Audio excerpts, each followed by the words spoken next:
መክዳት ካለብኝ ይከዳለሁ ጓደኛ አለኝ በለ ወደኔ እንዳትመጣ ስና የሆነ ነገሬን ይወደደልኝ ይመስለኛል ቤቱ ተሸጠ ማለት ምሳሌ ትታከማለች ማለት ነው ምሳሌ ታከመች ማለት እኮ ብሩኬ ላገባ ሁሉ ይችላል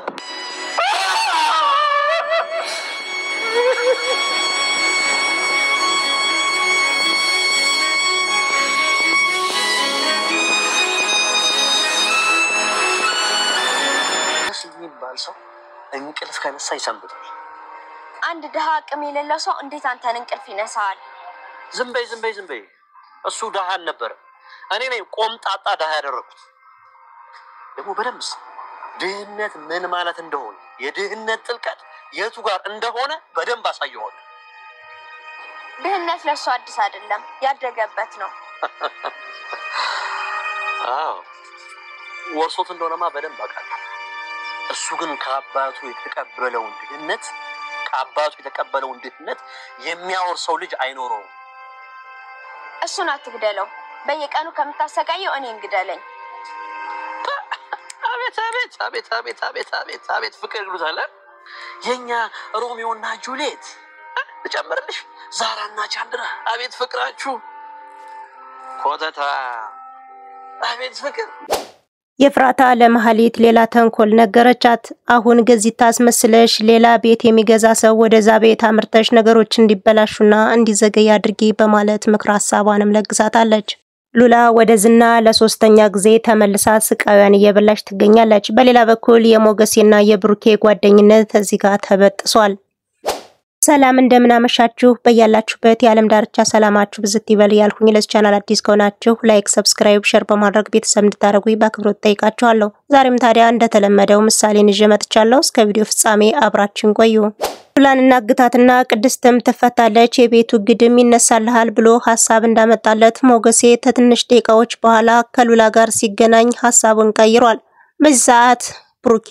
የሚሄድበትና የሚደርስበትን አጥቶ ነበር ብሩኬም ብዙ ነገሮችን አስቦና አንሰላስሎ ከልጄ የሚበልጥብኝ ምንም ነገር የለም ሞገሴም ቢሆን ከዚህ በፊት ጥሩ ሰው አልነበረም ስለዚህ ከልጄ በላይ ምንም ነገር ሊሆን አይችልም ብሎ በመወሰኑ ዝናን ይዞት ወደነ ሞገሴ ያመርቷል ሞገሴና ሉላ ደስ የሚል ዓለም ላይ ያሉ በድንገት በራቸው ይቆፈቆፋል ይደነግጣሉ ሁለቱም በርበሩን ያዩ መክፈት አቃታቸው ተትንሽ ደቂቃዎች በኋላ ብሩኬ እኔ ነኝ ሞገሴ ክፈትልኝ በማለት ድምጹን ማሰምቶ ይከፍትለታል በሩ ሲከፈት ግን አሸባሪው ዝና ሆኖ ተገንቷል ብሩኬ ባክህን ይቅርታ አድርግልኝ ከልጄ በላይ ምንም ነገር የሚበልጥ የለም ልጄን ለማሳከም ያለኝ አማራጭ ይሄ ነው በማለት እየተንቀጠቀጠም ያወራዋል ሉላም ይገለኛል ብላ በጣም እየፈራች ትገኛለች ሞገሴም አሳልፍ ያልሰጥህም በፍጹም ነው እኔ ያለው እጇን የማትዘው በማለት እየፎከረም ነበር እንጣጥ ቢዘልም ልባለውና ቀጥ ብሎም ያየው ነው እኔ ነኝ እጇን የማልዘው በማለት በጸባይም ሊያናግረው ሞከረ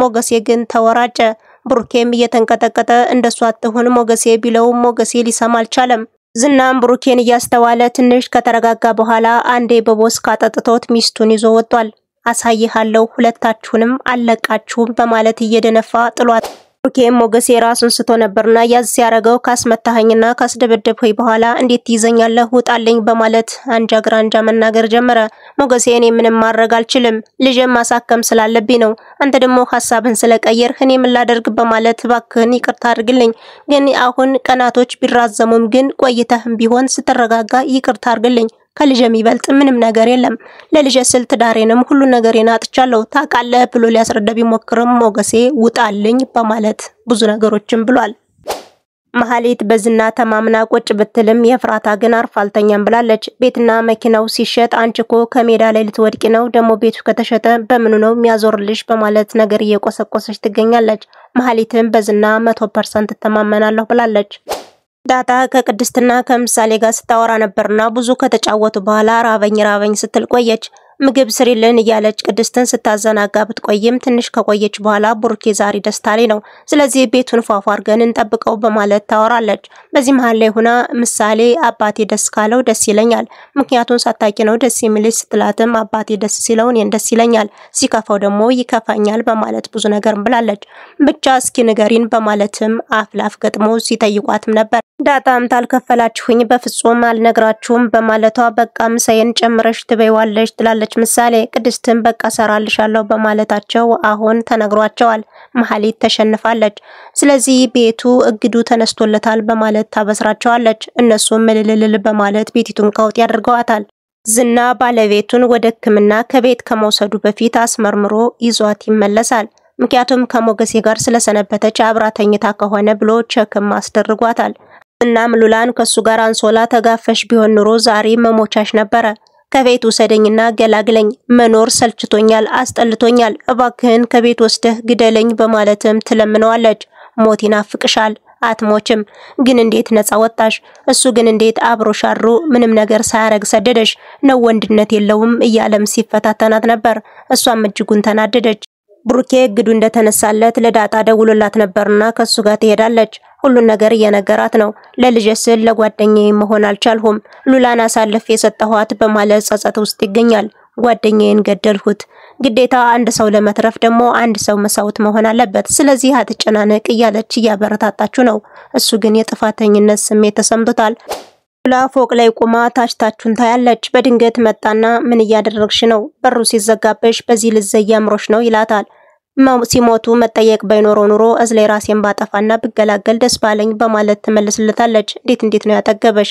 ግን ከኔ ምን አጥሽ ነው? ምን ጎሎ ነው? እንደ ልዕልት አርጌ ያኖርኩሽ ነው። ለምንድነው እንደ ሴቶች የማትሆኝልኝ? እያለ ዛሬ ተረቱን ያወራል።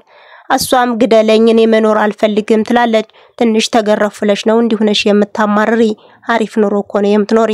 ወደዛች ጋር ምን ሆነሽ ነው የሄድሽ? እያለ የነገር ውርጅብኝ እያዘነበባት ይገኛል። እሷም እንደዚህ ከምታሰቃየኝ ግደልና ገላግለኝ ስትለውም እኔ በፍጹም አልገልሽም፣ ግን ደግሞ የድህነት ጥጉን ማሳየት ፈልጋለሁ፣ እንድትሰቃይም እፈልጋለሁ፣ አንቺን ብቻ ሳይሆንም ሞገሴንም፣ እና ደግሞ በቅርቡ እንድትወልጅልኝ እፈልጋለሁ። አሁን ትወልጃለሽ ተብላለች። ምሳሌና ብሩኬ አባትና ልጅ አሊቡም እየተጫወቱ ነው። የተሸነፈ እጁን ሊመታ፣ ያልተሸነፈ ደግሞ የሆነ ቅጣት ሊቀጣ ብቻ እየተጫወቱ ይገኛሉ። ቅድስትዬ ታላገዘችኝ እኔ ብቻዬን አልጫወትም በማለቷ ቅድስትም እያገዘቻት ነው። ብቻ ብሩኬ ልታሸንፈው ችላለች። እሱም ተባብራችሁ ጉድ አረጋችሁኝ አይደል በማለት ቅድስትን ፈገግ ብላ ብቻ ደስታቸውን እያጣጣሙ ነው። ሞገስ ጨርቁን ስለጣለ ካፌ ተቀምጦ በድንገት ዳጣ ትመጣለች። ዳጣ ጋር ተቀጣጥረው ነበርና የሆነውና የተፈጠረውን አንድ ባንድ አስረድቷታል። እሷም ለብሩኬም ለሱም ለመከላከል ግራ ገብቷታል። ብቻ ግን ለብሩኬ እያገዘች ትገኛለች። መጀመሪያ ከዚህ ጣጣ ውስጥ ይዟት የመጣ እሱ ነውና አሁን በብሩኬ መፍረድ አልቻለችም። ስለዚህ እሱ የሆነ ነገር ሲላት ጨካኝ ነው ሲላትም ምንም ማድረግ አይቻልም። ለልጁ ሲል ሰውም እኮ ይገላል በማለት ስለ ብሩኬም መከራከር ጀምራለች። የፍራታ ለብሩኬ አዲስ ተንኮል አዘዘችለት። አሁን ባለው ሁኔታ ቤትሽ ከተሸጠ ምንም መውደቂያ የለሽም፣ ቤቱ ተሸጠና ልጅቷ ታከመች ማለት ደግሞ ቅድስትን ያገባታል። ስለዚህ ቤተ ገዢ አስመስለሽ ሌላ ሰው ወሰጅና ቤቱ እንዲጉላላ አድርጊበት በማለት ሌላ ተንኮልም ነግራታለች። መሀሊት በሐሳቧ ተስማማች። ብሩክ አሁንም ሌላ ችግር ካልገጠመው ዛሬ የመጨረሻው ቀን ይመስላል። የመጨረሻዋ ቀሚስ እንደሚለው ፊልሙ የዛሬ ፍራማ ወይም ደግሞ ቤቱን ተፈራርሞ የሚሸጥበት ቀን ነው። ምክንያቱም ቅድስት ደግሞ ከዚህ በፊት እኮ ጋሼ ተረጋጋ ብዬ ነበር፣ ብቻ አንቺ ያልሽኝ ሁሉ ነው የሚሆነው፣ አንቺ አስተዋይና ጎበዝ ሴት ነሽ፣ አንቺን ያገባ ወንድ ታድሏል በማለት ቅድስትን ፈገግ ብላለች። መጨረሻዋንም ጋሼን የምታገባ ትመስላለች። ውድና ክቡር የሆናችሁ ቻናል ቤተሰቦች አብራችሁ ስለነበራችሁ ከልብ እያመሰገንሁኝ፣ ለቻናሉ አዲስ ከሆናችሁ ሰብስክራይብ በማድረግ ቤተሰብ እንድትሆኑ በአክብሮት ጠይቃችኋለሁ። መልካም